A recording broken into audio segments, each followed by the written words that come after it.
Hello, hello, hello. How are you guys doing today? It is currently, let's see, 5:27 p.m. and it's hot outside today. It is, at this moment, I'm looking at the Weather Channel. It is currently, it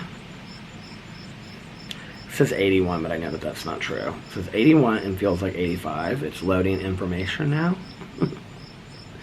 I'm really tired, can you tell? It's 88 degrees, you guys. Sunny, feels like 96 degrees. And the pool is closed, and today would have been a perfect pool day. Thunderstorms possible after 9 p.m., it says. So, I am really tired. I went to bed really early last night. Alex and I watched, what did we do? Well, I was getting stuff uploaded, like the vlog and stuff. I'm trying to think. Monday night. Oh no, I vlogged after we got back from our couples counseling session. Oh, I went inside and I made my grilled cheese with brie. And I had that with my beets. And then I had some potato chips with onion dip. That was my delicious dinner last night. And Alex made a salad with grilled chicken in it. I think I talked about that on my vlog yesterday. And then he had finished eating by the time that I got inside. And we watched The Real Housewives of Atlanta, the second part of the reunion. Let me put this down here just a little bit. And so we watched the second part of the reunion.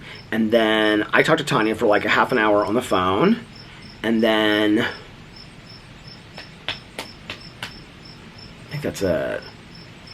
And we had kind of talked about watching this movie, that Do Revenge movie on Netflix, but we were both like so tired. And so at that point, I went upstairs and it was like 10:15. And so I set my alarm, I think for like 11:45 or 12 or something like that. I was so tired. And so I set my alarm and I woke up and Alex was like still up looking at like TikToks and stuff like that. I woke up at like right before my alarm went off. So I turned my alarm off and I was like, I'm just going to sleep for a little bit longer. And then I woke up at like 1:30 in the morning. And I have been having these like really, really scary nightmares. Like, and they're like paranormal nightmares. I'll explain them in a second. This was like the second, I think this is like the third one that I've had in a week. And so I didn't want to go downstairs to watch TV shows outside. And so I just like laid there in bed for a little bit. And then I fell back asleep just like on my own. And then I woke up and it was like 4:30, 5 o'clock in the morning. And I'd had like a good dream, so I wasn't scared anymore. So I walked downstairs and came outside and started to watch The Real Girlfriends of Paris. It's like this new show on Bravo. I think it's on Bravo or Peacock. I watched it on Peacock, but it's about like these 4 or 5 girls that are from the United States and they moved to Paris. They're all like in their 20s. And they've lived in Paris for like 2 or 3 years, 1 to 3 years, all of them. Well, this one girl, I guess, has been there for like 10 years. And she's like kind of like, they don't live together, but she's kind of like the house mother. And so, but it's kind of like they're like expatriates a little bit, you know, like living in Paris. And they all love Paris. And like one's from Texas and one's from California. And like the other 3 are from New York. Other 2 or 3 are from New York. So I started watching that. I got about halfway through the first episode. It's not bad. I actually was, like we had seen the commercials and watching like The Real Housewives. And I had asked Alex if he was going to watch it. And he was like, no, I think it looks stupid. And I didn't really think that I was going to watch it either. And so last night, just sitting out here, I was going to watch Manifest for like an hour and then go back to bed. Well, I woke up. And I was like super like wide awake. It's so cute, this squirrel. It's like my little squirrel friend over here. He, like every time he like comes hopping through the yard, he always has like a nut or something like in his mouth. And he's like holding on to it. And then he goes across the street. He's getting ready to go over there right now. And then he like eats it like sitting across the street. His like house or nest must be in up in that tree. I Google searched and looked up like nests for squirrels, and they look like little holes in trees and stuff like that is what they usually do. Oh, now he doesn't have the nut anymore, so he must have dropped it over there. Maybe he's collecting like a little group of nuts or something. But anyway, so I sat there and I watched half of it. Then I realized I thought I had finished the... Oh, he just went to the other side. I thought I had finished the Ultimate Girls Trip. Oh, because somebody's walking. The Ultimate Girls Trip, season 1, when they went to Turks and Caicos. And it's on Peacock too. And I had 2 episodes left that I hadn't watched. So I went back and I started watching the episode that I hadn't watched. Well, I started watching part of the episode, the last episode that I had watched. Because I was like, did I watch this episode? Did I not watch it? So then I found the episode that I hadn't watched. And I started watching that. And I watched like a half of that. And then I started getting tired again, so I went to bed. I went to bed about 5:45. And I fell like right asleep. And then I got up this morning and did a bunch of stuff around the house, did some laundry, and all that kind of just, you know, stuff that you got to do around the house.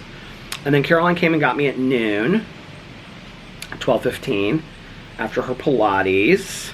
And then we went to this restaurant called Yoke and ate brunch. I think I have it on my Instagram story, what my brunch looked like. Hold on a second.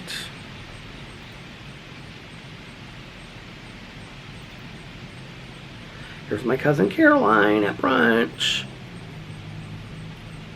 And then here there's my brunch.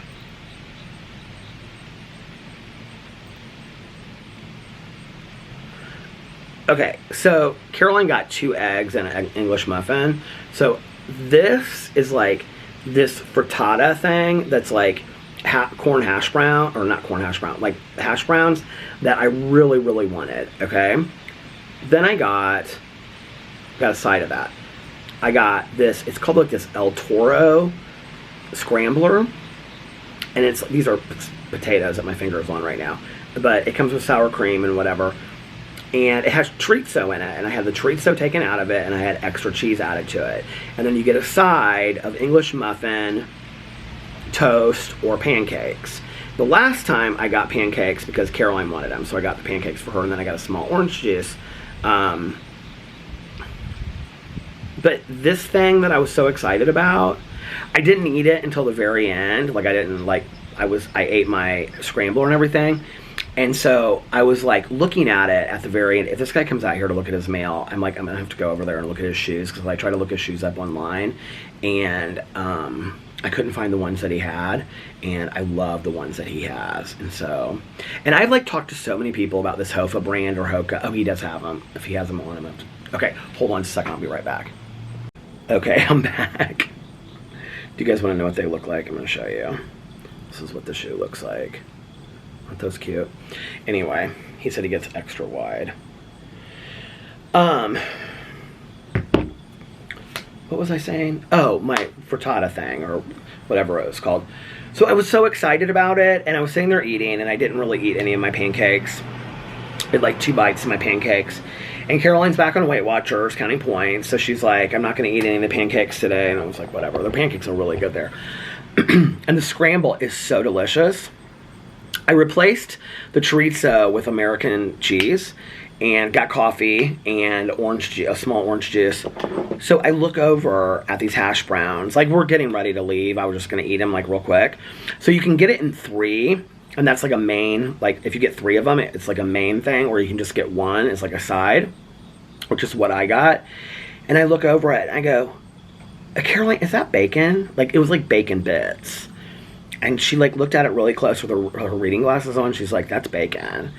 I was like, oh my God, I wanted to eat this so bad. And she was like, because the last time that I had gone there and gotten it, I had told the girl that I was a vegetarian.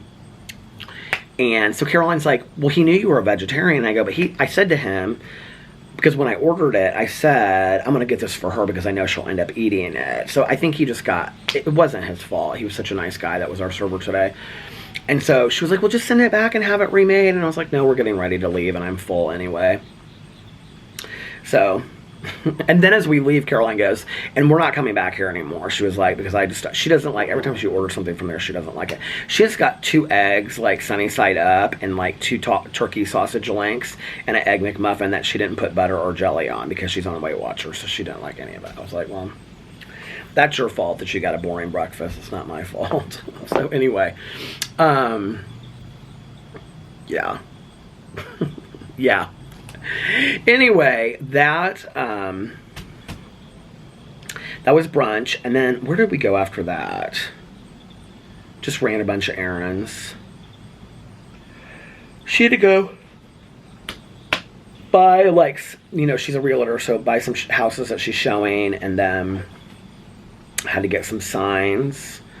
And then we went to Costco and walked all around Costco. That was fun. I hadn't been to Costco in a while. And they have all their Christmas stuff up at Costco. This is why you need to follow my Instagram story, because I'm trying to be more active on my Instagram story. So, oh wait, there's the pancakes. Here's the Christmas tree. And then this is all the Christmas stuff at Costco. And then Rudolph, and then Frosty. And then there's my Christmas soaps that I bought. And they were $9.99 for 4 jars. And then I reposted this Halloween picture. They were $9.99. And it's like the jar. I thought the jars were glass, but they look glass, but they're plastic. But they're like hollyberry, peppermint, balsam, and something else. And I was like, okay, this will be perfect because then I already have my Christmas soap for when Christmas comes around. And I was just looking in the basement when I was doing some laundry down there, and I saw my pillows for the front porch. Oh, by the way, do you remember those Pendleton blankets that I bought for the front porch, and then I ended up buying one for the bed because I loved it so much? They have that exact blanket in twin, queen, and king at Costco. Twin is like 20 something and a king is like 32 blanket. One of the best blankets I've ever had. So comfortable. I would swear by it. Online on Pendleton, the Pendleton ones are like wool, but it's like the same, you know. And I wouldn't want a wool blanket anyway, but it's still the brand Pendleton. They have them at Costco, and they have them this year, not just in that one. I think maybe last year they had like 2 different styles, but this year they have like 3 different styles. I sent one to Alex because I asked him what he thought, and he said that we have too many blankets. He said we don't need any more blankets. So this is very similar to the one that I got last year, and this is one of them that they have, and I love that one. And then this is the one that I was asking if Alex thought was cute for our bed, and he said that we didn't need it. So we didn't get it, but a king size of either one of these is $32. And then after that, we went to Costco. Then what did we do? Then she was looking for a birthday present for her friend, and we were looking at like a little boutique-y place to stop, but she couldn't find anything. And so then we ended up going to Crumble Cookies, and I got my Crumble Cookies. And then I came home, and I filmed a drama video, and it just got done uploading. And then I uploaded it on my phone, but it just got done. And then I filmed my Crumble Cookie Peter review stuff video, and it's uploading. And, well, I took Boo Radley out, let him run around for a while before I did all that. And then I texted Alex, and I asked him what time he was coming home. And he said he was leaving right then. So, he just got home, like, was I vlogging when he got home? He was vlogging right before, he was vlogging. He got home right before I started vlogging, and so I talked to him for a couple minutes in the doorway, and then I was like, I'm going to vlog, and then I'm going to be done vlogging here at about 6 or 6:10, and I'm going to lay down for about 20 minutes, and then take a shower, and get ready for my meeting tonight, And then Alex is going to take me over to Tanya's at about 7:15, and then, yeah, and then we're going to go to our meeting, and then afterwards her husband will bring me home, and that'll be Tuesday night. And then I'll probably crash for like an hour, and then I always we stop at the gas station on the way home. I've been getting, instead of getting a fountain pop, I just have not been loving pop lately. I don't know what it is. I was telling Caroline today when we went to Costco, I was like, I've really made that Diet Coke last. I bought it's 32 cans or something the last time that Alex and I went there. And I've hardly drank any of that. I mean, all that Diet Coke. I can't remember the last time that I've opened a Diet Coke here at the house. It's been at least, I bet it's been almost 2 weeks since I've had a Coke here at the house. Maybe. Now, most nights I make tea while I'm sitting out here watching TV. I've been drinking a lot of water lately. I thought my Pure thing was broken, and I actually fixed it. And then I also I figured out how to replace the purifier thing in there too, which I had one, so I was it worked. So I figured that all out on my own. I'm so technological. So I don't need a new Pure water filter thing. So, Alex has the big water filter jug, in the fridge. I just have, the container, the 2-gallon container or gallon container or whatever it is. But I've been drinking a lot of water. And, but when Tanya and I go to the gas station for fountain pops, I mean, she still always gets she gets half and half. So she gets half Diet Coke, half regular Coke. I get, I've been getting lemonade, Minute Maid lemonade, out of the tap, the fountain pop. I love lemonade in the summer. I love lemonade any time of the year, honestly, but in the summer I really, especially when it's warmer, I like lemonade. It's so refreshing. So refreshing. So anyway, yeah. And I'll probably rest for a little bit, and then I'll come home, and I don't know if what I'll watch on TV. Caroline was talking to me about Handmaid's Tale today, and she was like, I love it. She was like, although I think it gets worse and worse each season. She was like, but I still love it. Alex and I watched the first season, and then we started watching the second season. We never watched anything after that. So I might start watching that again. I added to today we were talking about The Patient. She's like, I love it. She's like, although I hate that it's only 20 minutes long. But anyway, I added to my list of TV shows I'm watching Real Girlfriends of Paris and Real Housewives Ultimate Girls Trip Season 1. But I'll finish those here in just a little bit. I might actually tonight watch RuPaul's Drag Race Down Under and finish that. Who's doing construction over there? And then the next show I'll probably finish is Real Housewives Ultimate Girls Trip Season 1, and then get back into Manifest again. Is there anything on... Oh, and thank you guys so much. When you commented on my vlog and you said what that documentary was called... Hold on a second. I want to make sure that several people commented on it and said what it was called.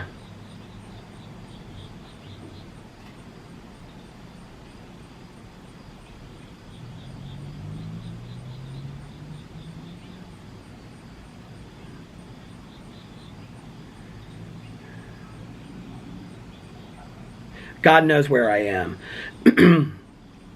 Becca's the first comment that I saw, but there were several people that commented on it.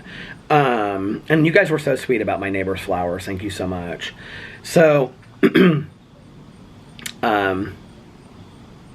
that was a good documentary. That was a really, really good documentary. If you've never seen it before, God knows where I am. It was very sad, though. But obviously it stuck with me, but I just couldn't remember the name of it. I was super impressed with that. I love watching documentaries. Are there any new documentaries on Netflix? Well, I just watched that one, Sins of Our Mother. Let's see the top 10 shows in the U.S. today. Cobra Kai, I could care less about that. Fate.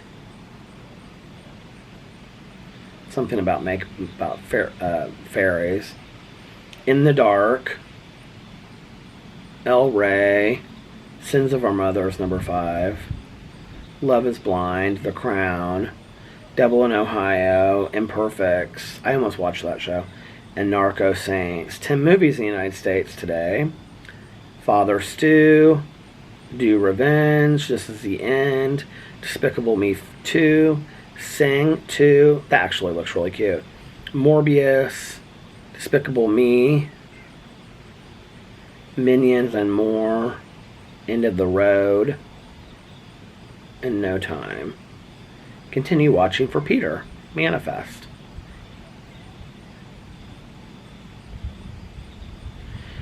So I guess nothing new as far as... What is this? There's a new... How is... Are you guys watching Roswell? What is this? 2022, a young woman returns to her desert hometown and is surprised to discover that her old high school crush is now the town sheriff with a big secret. Do y'all remember that? It's got 4 seasons. I bet I would like that. Do you guys remember that show Roswell back in the day? Oh my god, I watched that so much. I loved that show. With the brother, I think they were brother and sister that were like aliens and they came down. And then they were friends. The one girl has gotten like real famous, Catherine something Heigl. She was on that show, do you remember? I think she was like the sister. Is this like a reboot of that show? Is that show about like aliens? I'm gonna look it up and see. Hold on a second. What did I say it was called? Roswell. Here it is, new TV show. Okay. We're going to look it up and see what it's about. Centers on a town where aliens with unearthly abilities live undercover among humans, but when a violent attack points to a greater alien presence, the police, the politics of fear and hatred threaten to expose them. Let me know if anybody watches that and if it's any good or not, and I might watch that. Here, I'm going to add it to my list. I really did like that show back in the day.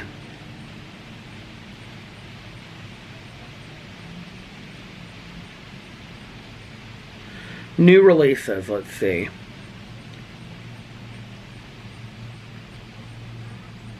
What is this?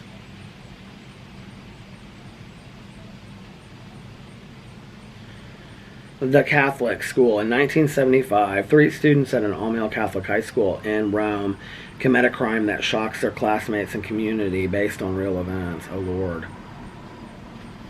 Father Stew, Intervention.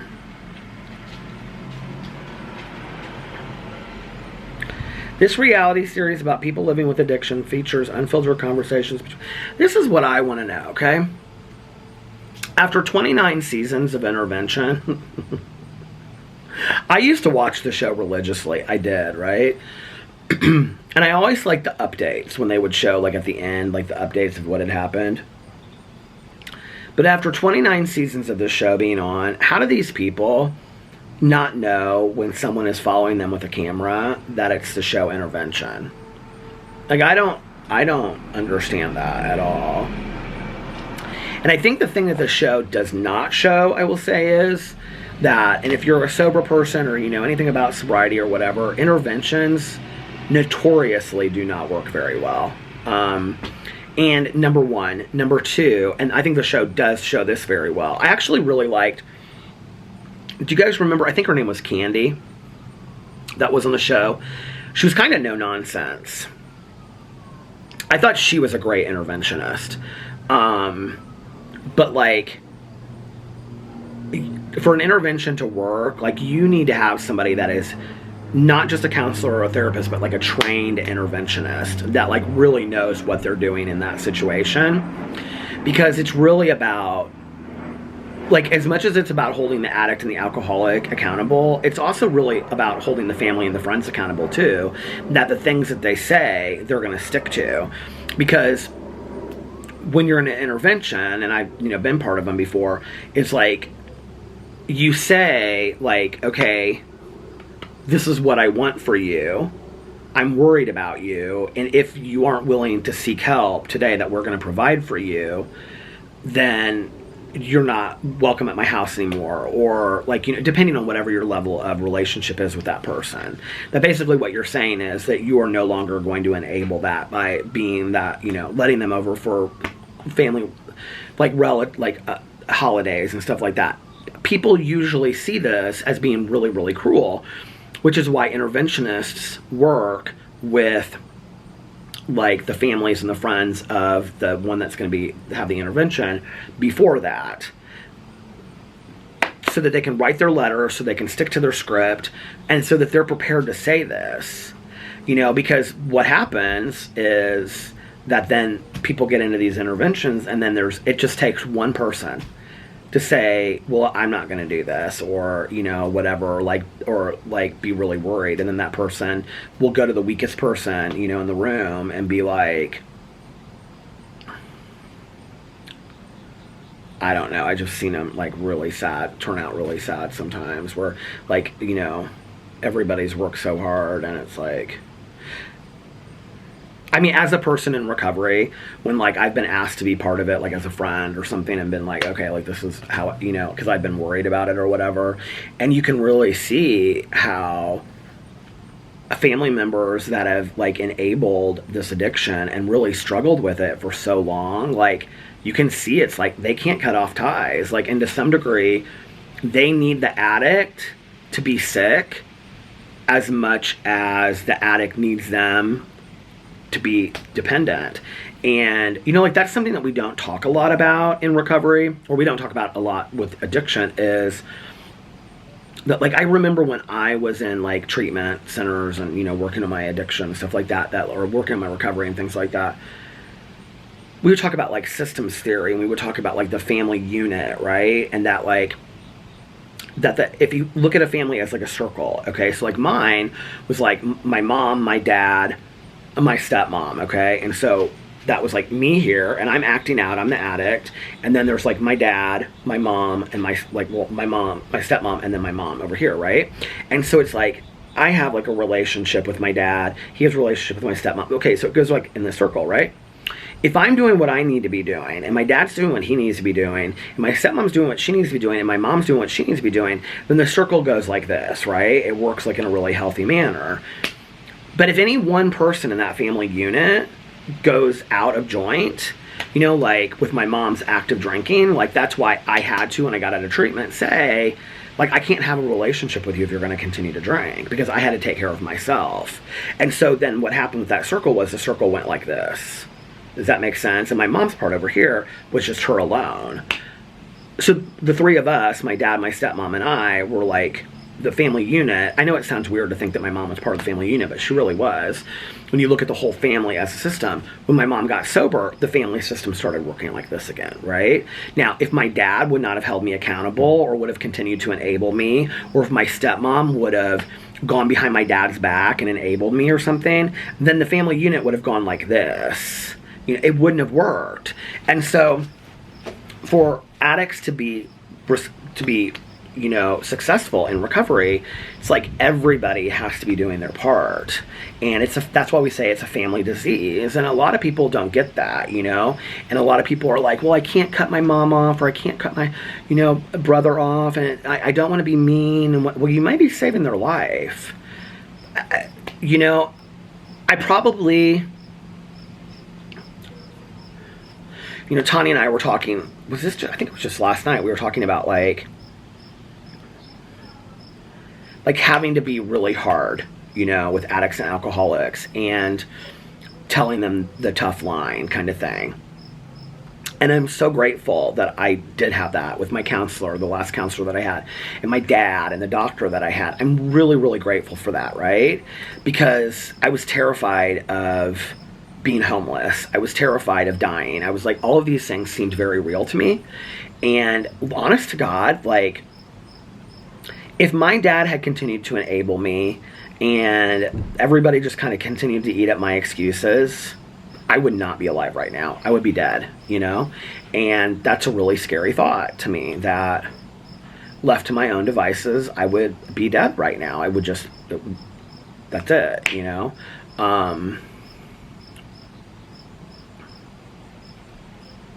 And I remember to this day, it's vivid, where like I had had these family contracts before, like growing up and going, you know, when I was younger, where it would be like, if you're not home by a certain time, then this is the consequence, or if you use again, this is the consequence, and then I would have to sign it. It was like a family contract.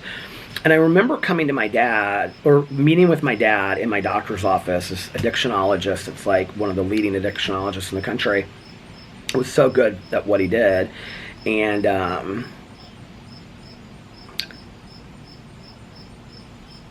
he was so good at what he did because he worked with everybody. Like he didn't treat anybody different, you know, like just because he knew my dad from like working together and whatever. It's like he treated me like anybody that, I mean, that he would have met just like on the street kind of thing. And I think like that was so important to me, that I wasn't treated special. I wasn't treated any different. You know, it was like, you're an addict, period, end of story, and we're going to deal with the addiction, and you don't get special treatment. We're not sending you to some, you know, unbelievable, amazing. I mean, the treatment program I went to wasn't bad, right? But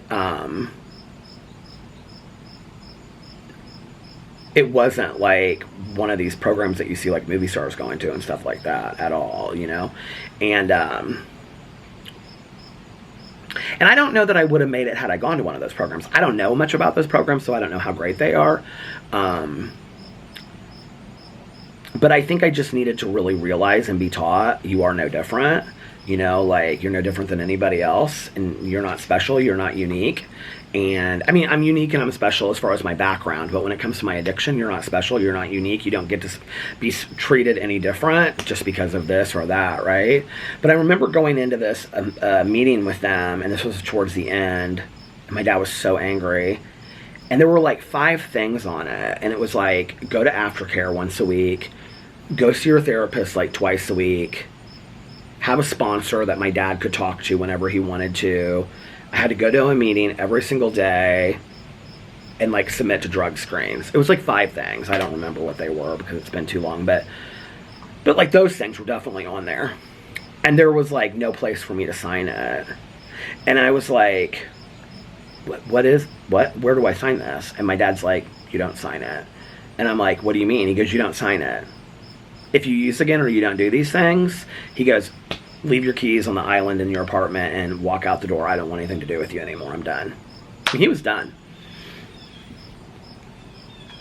It was so, in retrospect, it was so important that my dad was there at that point. You know, and I never really fully got it until a couple years ago when I listened to it on Audible, actually, the book Beautiful Boy. What's his name? Chef. His son's name is Nick Chef, and he wrote a book about Tweaked, I think, and or Tweak, and he was the son, and the dad, I can't remember his name, but he wrote Beautiful Boy about his son, and about enabling his son, and finally being able to set limits and boundaries with him. And I can remember calling my dad and being like, have you read this book? And he's like, oh yeah, I read it when it first came out. And I was like, how did you hear about it? And he's like, I don't know, New York Times or something probably. And I was like, was it really that bad for you? And he was like, that was exactly how it was for me. And like, I never truly understood until that moment, and I don't think any addict or alcoholic really can, because I think we live so much in our own selfishness and self-centeredness. And I think it's also a protection mechanism, defense mechanism, that we really don't understand how we affect other people around us. I mean, I really, even years later sober, I don't think we really fully understand the hell that we put people through, the fear that we put people through, you know, the sleepless nights that my dad stayed up, you know, that my mom stayed up. I mean, my mom was in her own active addiction, but she was terrified too, you know, but mostly my dad, you know, the nights that he just had no idea where I was, or, you know, he hadn't heard from me in 2 or 3 days, and I was out there doing my thing. I was not worried about my dad, you know, and I look back on that and I think, God, like, that is so unfair, you know, and all he did was love me and care about me. And so I think some of those things are you know, you get a year or 2 sober, and then those are the things that I think, well, for me, it was at a year or 2 sober. I don't know for other people, but like that, like they really became like glaringly clear for me. And then it was like over time, I mean, even up to 20 years, you know, 25 years, it was like some of those things became so crystal clear for me of how I had like really hurt people and damaged relationships to a point where I didn't even really realize it. I didn't really even realize like how bad I was like hurting the people around me, or how bad I was putting, like, just by putting that, you know, making them afraid and whatever. So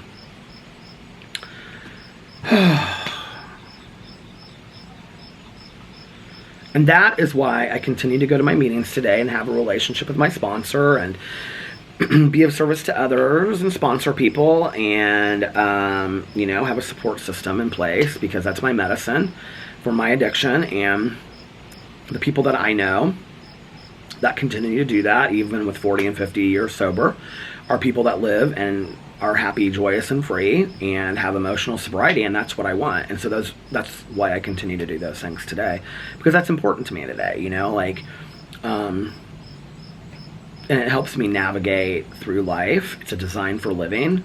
It's a language, you know, that I speak. It's not everything in my life, but it's a huge part of it, and I'm so grateful for it, you know. All right, you guys, listen. Speaking of which, I have to get off here so I can just rest for just a little bit and then get ready to go to my meeting. So I'm going to get off here now, and thank you for hanging out on the porch with me today. I know a couple people commented about my video being longer yesterday, and they missed the hour-long vlogs. I'm going to try to get back to that. In all honesty, it's like I don't have tons going on in my day, and it's kind of hard when you're just sitting like right here. Like, you know, it's one thing when you're like just kind of stream of consciousness thinking about things, but like just like sitting on the front porch, like sometimes it's like to sit here for an hour and just talk is like a little hard, which I think is why they've been shorter, but I will try to make them a little bit longer, because I know that you guys enjoy that. And hey, I appreciate you even asking for longer vlogs. Like, that means a lot to me. So thank you. But thanks for hanging out today. I appreciate it. And if nobody else, oh, no, wait. I hope you guys are having a magically amazing Tuesday. If nobody else has told you this today, I love you. I love you. And remember these 3 very important things. 1, you can start your day over whenever you want. 2, practice random acts of kindness, but shh, don't tell anyone. And 3, most importantly, make sure that you reach out to somebody and let them know how much they mean to you. You might just be changing somebody's day, you don't know. And I love you guys so much. Like I said, thanks for hanging out with me, and I will see you tomorrow. I love you. Bye. Love ya!